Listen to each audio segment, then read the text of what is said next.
Yosa, kembali lagi di Kakoi Anime. Dan ya, kali ini kita akan membahas preview manga One Piece chapter 1110, dimana menurut apa yang sudah keluar, preview untuk chapter tersebut berbunyi informasi yang akan mengejutkan dunia. Apa yang akan terjadi kepada Luffy dan krunya? Yang mana dari previewnya itu kita bisa mengambil suatu hal atau bahwasannya setidaknya pesan yang ingin Vegapunk sampaikan melalui rekamannya itu setidaknya atau minimal akan terungkap pada chapter kali ini. Dan karena hal itu besar kemungkinan para Gorosei akan gagal untuk menghentikan rekaman siaran tersebut. Dan harusnya dan semestinya Gorosei memang gagal untuk menghentikan siaran tersebut, karena pada chapter yang lalu narator sudah menegaskan bahwa hasil dari hal yang terjadi di akhir ini akan mengejutkan dunia. Dan kita dan semua dari kita pasti sepakat kalau hal yang membuat terkejut dunia itu adalah pesan dari Vegapunk, bukan? Sehingga yang jadi fokus kita berikutnya adalah benar apa yang akan terjadi kepada Luffy dan krunya. Melihat 5 Gorosei berada di hadapan Luffy pada saat ini sudah membuat kita bertanya-tanya apakah Luffy bisa menghadapi kelima Gorosei tersebut. Pasalnya ngadepi satu aja Luffy pun masih kebingungan. Lebih tepatnya di sini ya, Luffy ini tak tahu bagaimana mekanisme kenapa Saturn bisa kembali pulih walaupun dihajar berbagai cara ataupun berbagai macam teknik. Dan bagaimana jika keempat Gorosei lainnya juga memiliki suatu sistem mekanisme regen seperti itu. Hal ini tentu saja akan menyulitkan Luffy untuk melawannya. Dan juga kita tidak tahu ya seberapa lama lagi Luffy bisa bertahan dengan mode gear kelimanya itu.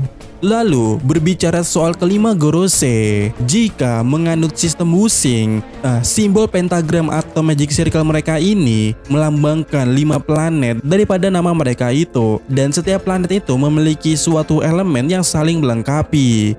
Artinya adalah ada satu kepastian di sini bahwa Gorosei ini benar-benar sangat kuat jika mereka saling berkumpul di sana. Dan mungkin saja ini adalah sedikit foreshadow dari Oda Sensei bagaimana pertarungan yang terjadi dan membuat seorang Joy Boy kalah pada abad kekosongan.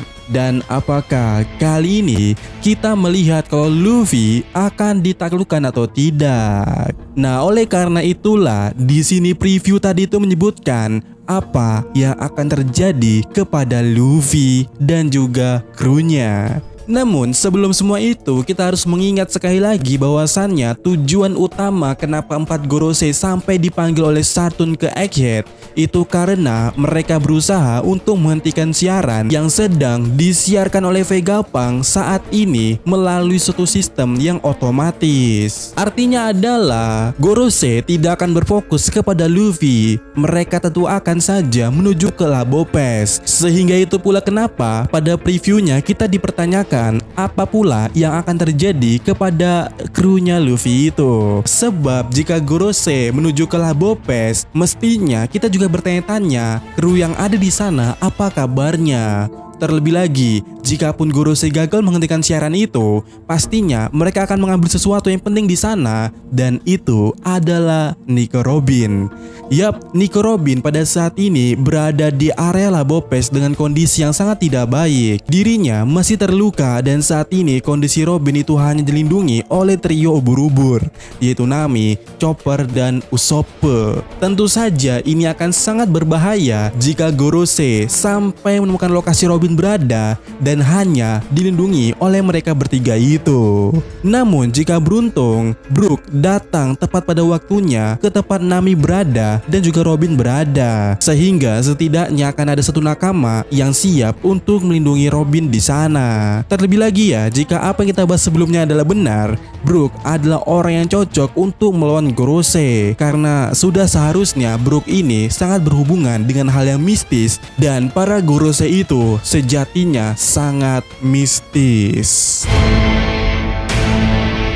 Kemudian selain Brook ya, jika ditanya siapa yang cocok untuk melawan Gorosei yang sedang menuju ke Labopes, tentu saja ada Zoro dan juga Jinbe di sana. Kedatangan keempat Gorosei harusnya atau tentunya akan membuat mereka ke-trigger seperti sebelumnya saat Saturn datang ke Pulau Egghead. Terlebih lagi jika seorang Zoro adalah Raja Neraka dan Sabo pernah mengatakan kalau berada di lingkup mereka itu seperti berada di suatu neraka. Hal ini tentu saja akan membangkitkan suatu ketegangan atau suatu kecocoklogian, dan tentu saja itu akan membuat suatu hal yang mungkin saja terjadi antara Zoro melawan Gorosei.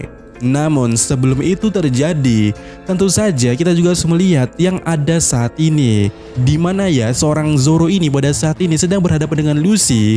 Dan kita tahu ya pertarungan mereka itu belum kelar atau selesai. Sehingga di sini ada skenario menarik yang mungkin saja terjadi antara pertarungan Zoro melawan Lucy. Pertama, pada chapter nanti mungkin saja kita akan melihat Zoro menebas Lucy dengan satu serangan. Atau kedua, Zoro dan Jinbe melakukan suatu pergantian karena kita tahu ya Jinbe sedang berada di dekat lokasi mereka berada. Namun skenario kedua ini sangat nanggung karena apa? Karena pertama, Zoro sudah memuncakkan keseriusannya pada chapter terakhir kita melihat mereka berdua. Jadi harusnya pertarungan ini harus diselesaikan oleh Zoro itu sendiri. Kedua, siapapun yang memiliki headphone pastinya tahu pada saat ini sedang terjadi hal yang sangat tidak diketahui. Yap, mereka semua tengah mendengar pesan dari Vegapunk melalui hal itu. Dan pastinya seorang Jinbe yang di telinganya ada headphone itu pasti mendengarnya dan juga bertanya-tanya apa yang sedang terjadi. Dan Jinbe pasti juga akan berpikir kalau pasti ada hal janggal di sini. Dan jika Lilith maupun Sanji mampu memberikan informasi ke semua orang kalau Vegapunk telah mati atau semacamnya, tentu saja ini akan mengubah fokus semua yang ada di sana atau semua yang mendengar informasi itu. Jadi intinya adalah bagi mereka yang mendengar pesan Vegapunk melalui suatu headphone, mereka tentu saja akan terganggu alias tidak fokus. Lalu, apakah kalian sadar bahwa Zoro adalah orang yang tidak memakai headphone tersebut? Artinya adalah Zoro saat ini sedang tidak terpengaruh apapun mengenai pesan Vegapunk tersebut. Dengan kata lainnya, seorang Zoro bisa fokus untuk menghajar Lucy di sini, dan Jinbe bisa fokus memahami situasi yang sedang terjadi pada saat itu pula. Jadi dengan begitu baik Zoro dan Jinbe yang berada di Labo Pes kemudiannya bisa berfokus untuk melindungi Labo Pes sekiranya ada Gorosei yang mencoba datang ke tempat itu. Dimana kita menduga setidaknya yang punya sayap ini alias Gorosei Mas adalah yang OTW ke sana, dan mungkin saja Nasujuro juga ikut bersama dia. Sehingga Zoro, Jinbe dan Brook yang mungkin saja yang akan melindungi Labo Pes dan membuat Gorosei gagal menghentikan siaran yang ada di sana. Dimana jika bukan karena mereka yang berhasil menggagalkan Labo Pes diserang oleh Gorosei, kemungkinan terbesarnya itu adalah robot kuno. Ya, mungkin saja robot kuno mulai bergerak. Karena ya pada chapter yang lalu juga kita menyadari Luffy emang seperti orang kebingungan mendengar pesan Vegapunk. Tetapi bagaimana jika ternyata pada saat itu Luffy sedang menyadari bahwa robot kuno sedang bergerak karena energinya energi dari Drum of Liberation. Dan robot kuno dipadukan dengan para Dory dan Brogy tentu saja bisa menghambat mereka berlima untuk pergi ke Labo Pes. Dan ya, bagaimana menurut kalian? Apa yang akan terjadi pada chapter 1110?